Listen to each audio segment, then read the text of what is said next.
അവർ വളരെ ബോധപൂർവം ഞാൻ പ്രതിപക്ഷ നേതാവായ ശേഷം CPM-ൻ്റെ ഒരു പ്രചാരതന്ത്രമുണ്ടല്ലോ, ആടിനെ പട്ടിയാക്കുന്ന ഒരു സമീപനം അവർക്ക് എപ്പോഴും ഉള്ളതാണ്.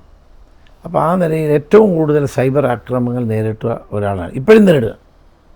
അത് BJP-യിൽ നിന്നുമുണ്ട്, CPM-ൽ നിന്നുമുണ്ട്.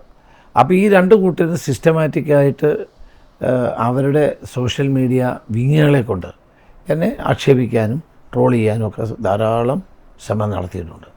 അതിലൊന്നും നമ്മൾ വലിയ ഗൗരവം കാണിച്ചിട്ടില്ല, കാരണം അത് അതിൻ്റെ ഒരു ഭാഗമാണെന്ന് കണ്ടിട്ടേ ഉള്ളൂ.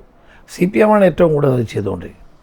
അത് പക്ഷെ എന്നാലും അങ്ങനെ ഒരു സിറ്റുവേഷൻ ഉണ്ടായത് വളരെ അത് ആ സിറ്റുവേഷൻ CPM ഉണ്ടാകും. കാരണം നമ്മൾ CPM-നെ അറ്റാക്ക് ചെയ്യുമ്പോൾ, CPM-എതിരെ ശക്തമായ പോരാട്ടം നടത്തുമ്പോൾ അവർ തീർച്ചയായും നമുക്കിതെതിരെ കള്ളപ്രചരണങ്ങളും മറ്റു പ്രചരണങ്ങളും ഒക്കെ നടത്തും.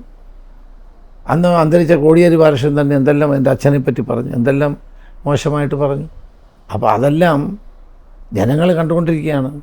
അപ്പം തെറ്റിദ്ധരിപ്പിക്കത്തക്ക നിലയിൽ CPM-ന് എപ്പോഴും കള്ളപ്രചരണം അവരുടെ ഒരു പ്രചരണത്തിൻ്റെ ഭാഗം തന്നെയാണ്. അതൊക്കെ ജനങ്ങൾക്ക് അറിയാവുന്ന കാര്യമാണ്.